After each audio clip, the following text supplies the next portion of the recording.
नमस्कार दोस्तों, मेरा नाम है अमन श्रीवास्तव और एसएससी लैब पर आपका स्वागत है। क्या हो अगर आप किसी लिव इन रिलेशनशिप में रहते हैं और आपका मन करता है कि आप शादी कर लें और आप सोचते हैं कि हम कोर्ट में जाएंगे और शादी हो जाएगी, तो आप गलत सोचते हैं। क्योंकि कोर्ट का फैसला जो तरीका होता है वो ये है कि अगर आप किसी लिव इन रिलेशनशिप में रहते हैं और अगर आप शादी करना चाहते हैं, आप घर से भाग के शादी करना चाहते हैं, तो आपको पहले मंदिर, मस्जिद, किसी गिरजाघर या फिर गुरुद्वारे में पहले शादी करनी पड़ेगी आपको। उसके बाद आपकी शादी कोर्ट में रजिस्टर होगी, क्योंकि जो कोर्ट का रजिस्ट्रार है वो सिर्फ उसका काम रजिस्टर करना है, वो किसी भी मैरिज को लीगल नहीं कर सकता। मैरिज लीगल तभी होगी अगर आपने प्रॉपर 7 फेरे लिए हुए हैं और उन 7 फेरों के बाद आप जाकर के कोर्ट में अपनी शादी रजिस्टर कराते हैं, तभी उस शादी को एक वैलिड, वैध शादी माना जाएगा। क्या है ये पूरा मामला, आइए जानते हैं। सुप्रीम कोर्ट ने बोला है कि नाच गाना शराब से नहीं होती शादी, बिना 7 फेरों के हिंदू विवाह मान्य नहीं है। देखिए पूरा माजरा क्या है, इसको समझते हैं।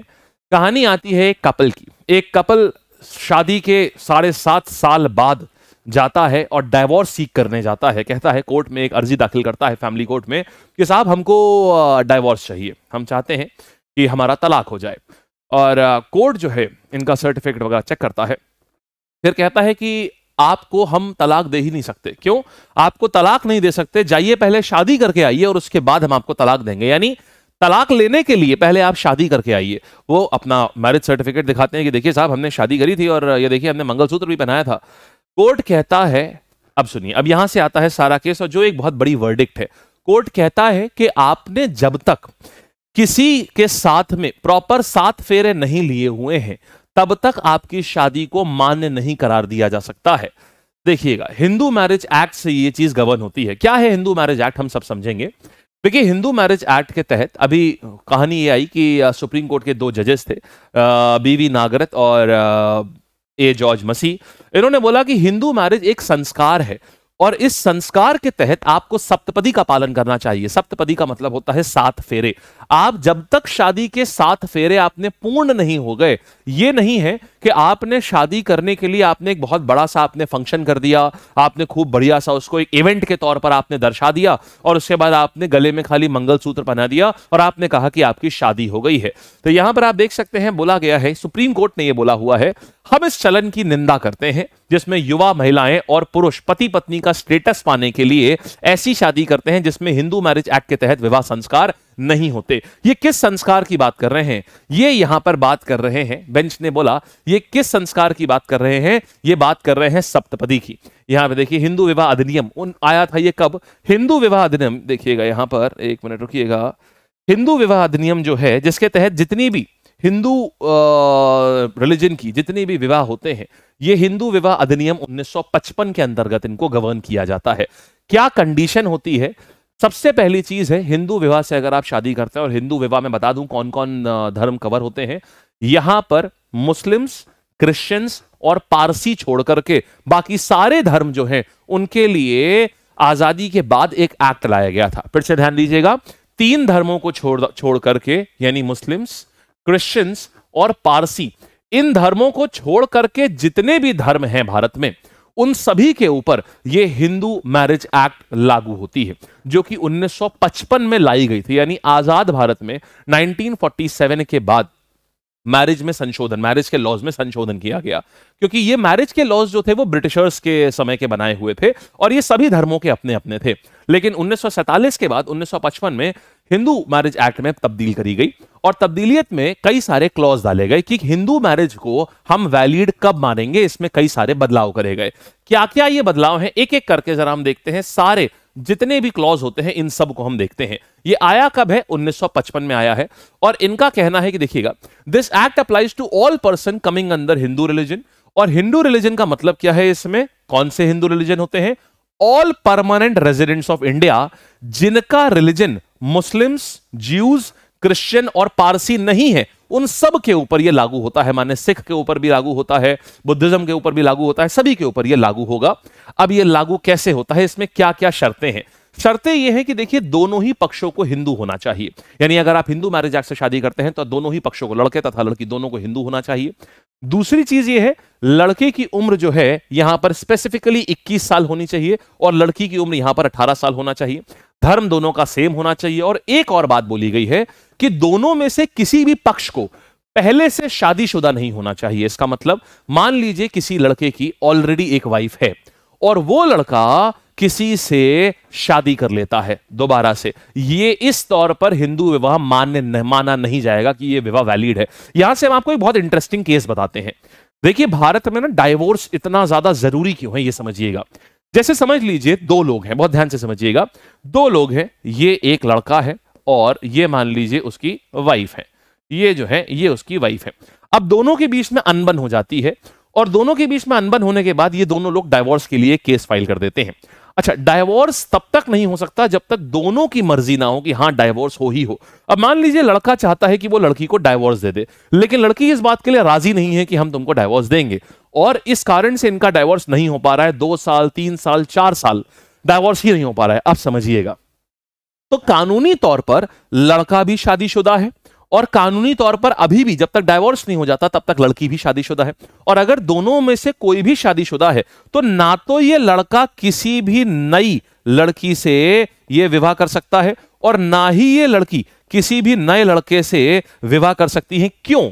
क्योंकि अभी भी दोनों ही लोग, यहां लिखा हुआ है neither party must be already married, माने कि दोनों में से कोई भी पार्टी शादीशुदा नहीं होनी चाहिए। और जब तक इन दोनों के बीच में डाइवोर्स नहीं हो रहा है तब तक ये दोनों ही शादीशुदा हैं। इसीलिए जो कपल्स डाइवोर्स फाइल करते हैं वो तब तक शादी नहीं कर पाते जब तक कि उनकी पुरानी मैरिज में डाइवोर्स फाइनल नहीं हो गया है। Divorce is not an easy process. जितने साल तक डाइवोर्स चलेगा ना तो लड़की और ना ही लड़का दूसरी शादी नहीं कर सकते। As per the Hindu marriage act ये वैलिड नहीं मानी जाएगी। अगर आप दूसरी शादी कर भी लेते हैं तो भी आपकी शादी वैलिड नहीं मानी जाएगी।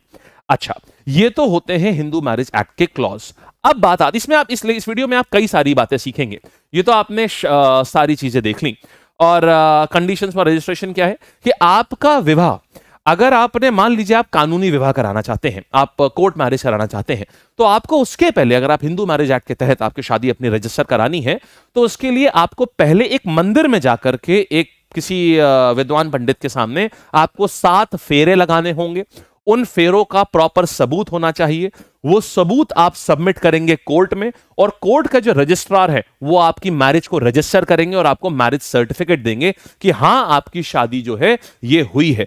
तब जाकर के आपकी शादी संपूर्ण मानी जाएगी, अन्यथा आपकी शादी वैलिड नहीं मानी जाएगी। ये रूल कहता है भारत का। अच्छा, शादी तो हो गई, ये तो हमने देख लिया कि पंजीकरण जो है ये राज्य सरकार इसको वैलिड कर देती है। अब बात आती है तलाक कैसे हो सकता है। देखिए ये कहती है कि हिंदू मैरिज एक्ट कहती है कि on the basis of adultery. अब यहां पर भी बहुत इंटरेस्टिंग केस बनता है। अडल्ट्री का मतलब होता है स्त्री या पुरुष, अगर कोई भी स्त्री या पुरुष अगर कोई भी अडल्ट्री कर रहा है, अडल्ट्री मतलब शादीशुदा है, शादीशुदा होने के बाद भी किसी और से भी रिलेशनशिप में है तो उसको अडल्ट्री बोलते हैं। माने देखा जाए तो जिसको कहते हैं कि एक्स्ट्रा मैरिटल अफेयर जिसको बोलते हैं, तो अगर किसी का भी एक्स्ट्रा मैरिटल अफेयर है तो उसके वो एक ग्राउंड होता है डाइवोर्स लेने का। आप डाइवोर्स ले सकते हैं अगर दोनों हस्बैंड या वाइफ में से किसी का भी अगर एक्स्ट्रा मैरिटल अफेयर प्रूव हो जाता है तो अडल्ट्री है। अच्छा, अडल्ट्री भारत में एक क्राइम हुआ करता था अभी से 3 साल पहले तक की, समझिएगा।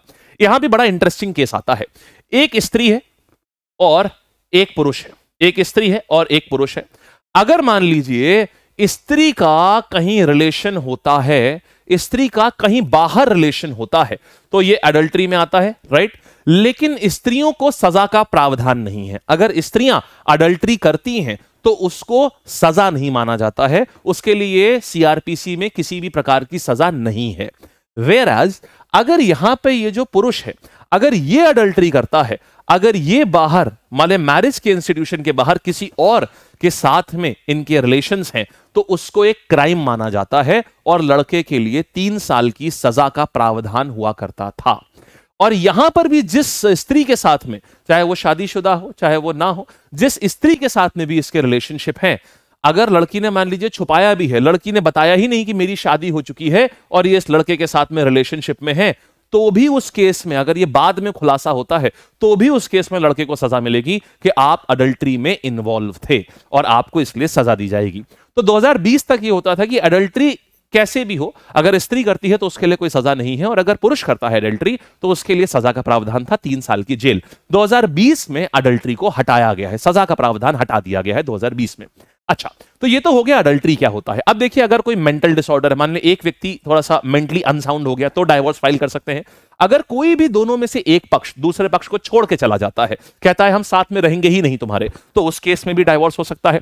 अगर यहां पर मान लीजिए एक व्यक्ति जो है धर्म परिवर्तन करा लेता है तो भी डाइवोर्स दे सकते हैं। माने अगर मान लीजिए कोई हिंदू है और मान लीजिए वो क्रिश्चियनिटी में कन्वर्ट हो जाता है तो फिर ये भी डाइवोर्स का ग्राउंड बन जाता है। और अगर अगर कपल में किसी हस्बैंड ने मान लीजिए 7 साल से नहीं देखा वाइफ को, या वाइफ ने 7 साल से नहीं देखा हस्बैंड को, तो इससे भी डाइवोर्स दिया जा सकता है। या फिर अगर कोई फिजिकल या मेंटल अब्यूज है, फिजिकल मेंटल अब्यूज का मतलब है कि अगर मान लीजिए मारपीट हो रही है मैरिज में, मेंटल अब्यूज हो रहा है यानी मानसिक तौर पर शोषण हो रहा है, तो ये डाइवोर्स के रूल्स आते हैं। अब देखिए, एक और आप नई चीज सीखेंगे अभी यहां पर, एलिमनी का कंसेप्ट। कि आपने सुना होगा शादी के बाद पुरुषों को पैसे देने पड़ते हैं, आधी संपत्ति जो है वो पुरुषों की हो जाती है। जैसे हमने ऋतिक रोशन के केस में हमने देखा कि उनकी आधी संपत्ति सुजन खान की हो गई थी। इस केस में समझिएगा क्या होता है। देखिए, हिंदू मैरिज एक्ट के तहत क्या होता है कि एक संपत्ति होती है पुरुष की, मान लीजिए पुरुष के पास में एक्स संपत्ति है, और इसके बाद एक संपत्ति होती है वाई की, महिला की। मान लीजिए एक संपत्ति होती है पुरुष की एक्स, और जिस महिला से शादी हो रही है उसके पास संपत्ति है वाई। अब जब शादी होती है तो इनके पास में एक्स प्लस वाई संपत्ति दोनों के पास में हो जाती है। यानी अब ये जो संपत्ति, दोनों लोगों की अपनी अपनी संपत्ति जो है वो मिल जाती है, और एक्स प्लस वाई संपत्ति दोनों की हो जाती है। तो जब अब बंटवारा होगा तो इसी संपत्ति का आधा होगा। जब बंटवारा होगा तो यही संपत्ति आधी हो जाती है। अब समझिए भारत के केस में क्या होता है, नॉर्मली महिलाओं के पास में संपत्ति ना के बराबर होती है इंडिया के केस में, क्योंकि महिलाएं कम वर्किंग है, लेकिन आज के देखा जाए तो कम वर्किंग है। तो यहां पर एक्चुअल में y टेंड्स टू 0 हो जाता है। अब क्योंकि y 0 हो जाता है या काफी कम रहता है, तो फिर जो भी संपत्ति एक्स प्लस वाई हुई वो बेसिकली पुरुष की ही हुई।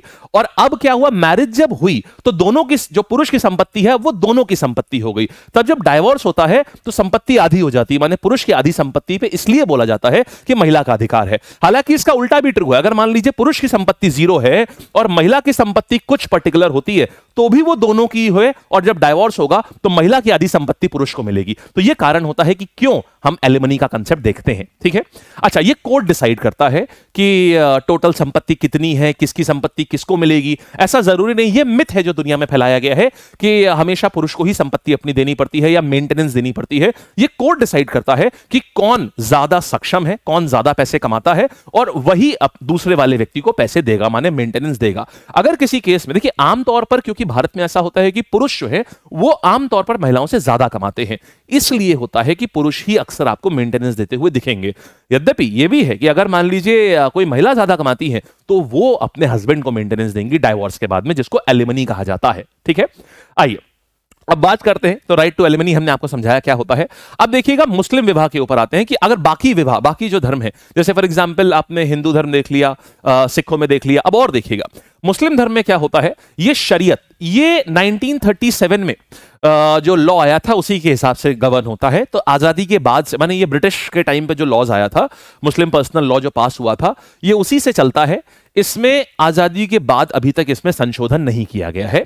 तो ये कहता है कि देखो ऐसा है, मैरिज जो है वो सिर्फ तभी लॉफुल मानी जाएगी जब दोनों ही, सेम कहानी, जब दोनों ही पार्टनर्स इस्लाम कबूल करते होंगे, सिर्फ तभी एक इस्लामिक मैरिज को वैलिड माना जाएगा। इसीलिए आप क्या देखते हैं, जब मान लीजिए कभी भी किसी भी, अगर कोई हिंदू लड़की जो है वो इस्लामिक विवाह में आती है तो पहले धर्म परिवर्तन होता है, उसके बाद शादी होती है, क्योंकि ये मैंडेटरी है। जैसे आपने देखा गौरी खान है, तो गौरी खान को पहले अपना रिलीजन चेंज करना पड़ेगा, उसके बाद ही वो शादी कर सकती हैं, बिकॉज वरना वो इस्लामिक लॉ के तहत वो वैलिड ही नहीं मानी जाएगी वो शादी। इसीलिए आपने देखा लोग अपना धर्म परिवर्तन कराते हैं। दूसरी बात, फिर एक साथ जो है आप 4 शादियां कर सकते हैं, यानी कि एक पुरुष जो है वो 4 वाइफ रखना अलाउड है उसको। जैसे हिंदू मैरिज एक्ट में कंडीशन थी कि आपका पहले से विवाह नहीं हुआ होना चाहिए, तो ये जो इसमें कंडीशन ये नहीं है, आप 4 वाइफ्स तक आपको अलाउड है।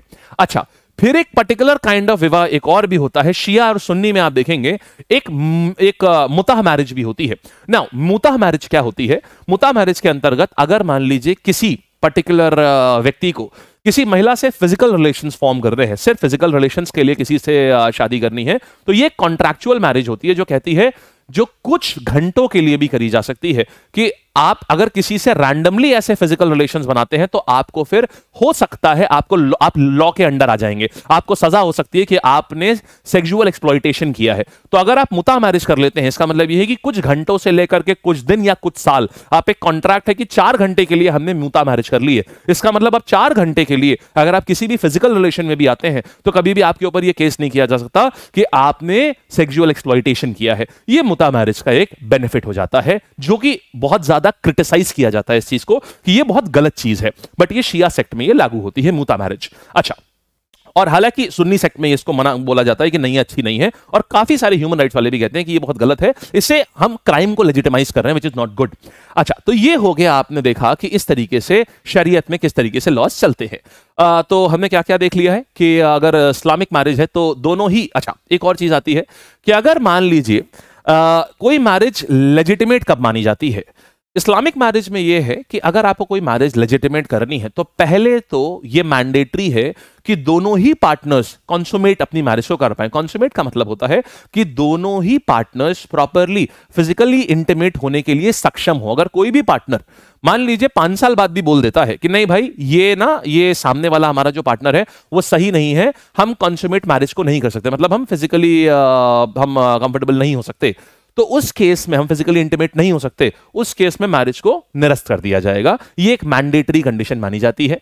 फिर इसके बाद में बाकी तो दोनों पार्टीज को रजामंदी होनी चाहिए, और दोनों के में ही कोई भी लीगल डिसेबिलिटी या कोई ऐसा प्रॉब्लम, कोई लीगल कोई प्रॉब्लम नहीं होनी चाहिए दोनों के ऊपर, अगर है तो आप पहले से बता दीजिए। तो ये कुछ बेसिक क्लॉज हैं जो डिफरेंशिएट करते हैं मैरिजल सोसाइटी जो है भारत की, उसमें कुछ ये बेसिक क्लॉज है जहां पर आपको डिफरेंस देखने को मिलेगा। अच्छा, अब बात आती है पॉलीगेमी की, बात करते हैं। देखिए इस लेक्चर के बाद में आपको ना मैरिज एज एन इंस्टीट्यूशन के बारे में बहुत कुछ पता चलेगा। तो अब हम बात करेंगे, आप बताइए, जरा गेस करिए कि भारत में सबसे ज्यादा कौन से धर्म के लोग होंगे जो कि ज्यादा बहुविवाह करते होंगे। आपने अपने दिमाग में हो सकता है सोचा हो कि भाई इस्लाम समाज में क्योंकि अलाउड है। देखिए अच्छा बुरा कुछ नहीं होता, हर समाज में एक चीज अलाउड होती है, जिस समाज में जो चीज अलाउड है तो वो अच्छी है, नहीं अलाउड है तो खराब है। तो ऐसा नहीं है कि अगर कहीं पर कोई चीज अलाउड है तो वो खराब है, या आपके वहां नहीं अलाउड है तो वो अच्छी है, या तो वो चीज मॉरल है इमॉरल है, वो ग्राउंड दूसरा है। एक बड़ा शॉकिंग सा एक रिजल्ट सामने आया। हालांकि भारत में किसी भी और धर्म में, Muslims, Christians, Parsis and Jews, इनके अलावा पॉलीगैमी अलाउड नहीं है, लेकिन फिर भी सबसे ज्यादा पॉलीगैमी जो है वो कौन से धर्म में देखने को मिली है? शॉकिंग लगेगा आपको, बुद्धिज्म में। ये सर्वे है, एक द प्रिंट का सर्वे है। ये द प्रिंट के सर्वे के अनुसार भारत में सबसे ज्यादा जो पॉलीगैमिक मैरिजेस हैं वो बुद्धिस्ट ने करी हुई हैं, इसके बाद करी है मुस्लिम्स ने, फिर क्रिश्चियंस ने। ये पूरे ऑल ओवर इंडिया का एवरेज है। और इवन हिंदूज में भी पॉलीगैमिक मैरिजेस होती हैं, माने एक पर्टिकुलर व्यक्ति की कई वाइफ्स हो सकती हैं। और इसके बाद में बाकी रिलीजन और सिखों में सबसे कम पाया जाता है ये चीज। ये जो सर्वे आपको दिख रहा है ये, अच्छा ये कम होता जा रहा है, लेकिन मतलब जैसे 2005-6 में ज्यादा था, फिर अब और कम हो गया और कम हो गया, इसी प्रकार से देखिए हर 10 साल पे लिया जाता है, ये कम होता चला जा रहा है। और अगर आप पूरे इंडिया का एक देखें तो ये देखिए पूरे इंडिया का है, सबसे ज्यादा पॉलीगैमी जो है ये मेघालय में होती है पूरे भारत में, सबसे ज्यादा। जितना आप डार्क पिंक देख रहे हैं यहां पर एक से ज्यादा विवाह, एक से ज्यादा अपने ये एक से ज्यादा शादियां करने की जो प्रथा है यहां पर प्रचलित है। एक से ज्यादा वाइफ आप रख सकते हैं तेलंगाना में, मेघालय में, अरुणाचल प्रदेश में, मिजोरम में, सिक्किम में। अब आप समझ रहे होंगे क्यों बौद्ध धर्म में ज्यादा है, क्योंकि यहां बौद्ध धर्म बहुत है, यहां बौद्ध धर्म बहुत है। तो यहां पर आप देखेंगे यहां बौद्ध धर्म क्योंकि बहुत ज्यादा है और पॉलीगैमी भी अलाउड है, इसलिए बुद्धिस्ट रिलीजन में सबसे ज्यादा पॉलीगैमिक मैरिजेस देखी गई हैं। फिर तेलंगाना में, आप देखिए साउथ में भी चलन ज्यादा है पॉलीगैमी का। तो ये था पूरा आपका इसकी शादी के इंस्टीट्यूशन के ऊपर लेक्चर। अब मुझे उम्मीद है आपको कई सारी इसमें ज्ञान की बातें मिली होंगी कि शादी वैलिड कब होती है, डाइवोर्स कब वैलिड होता है, एलिमनी का कंसेप्ट क्या होता है, और हिंदू लॉज एंड शरीयत लॉज में क्या डिफरेंस होता है, मुता मैरिज क्या होती है। आपको इसमें सबसे बढ़िया क्या लगा और सबसे शॉकिंग क्या लगा ये जरूर बताइएगा, और ये ओवरऑल वीडियो कैसा लगा, इसमें आपने क्या नया सीखा ये भी जरूर बताइएगा नीचे कमेंट सेक्शन में। Thank you so much, bye bye, take care, see you.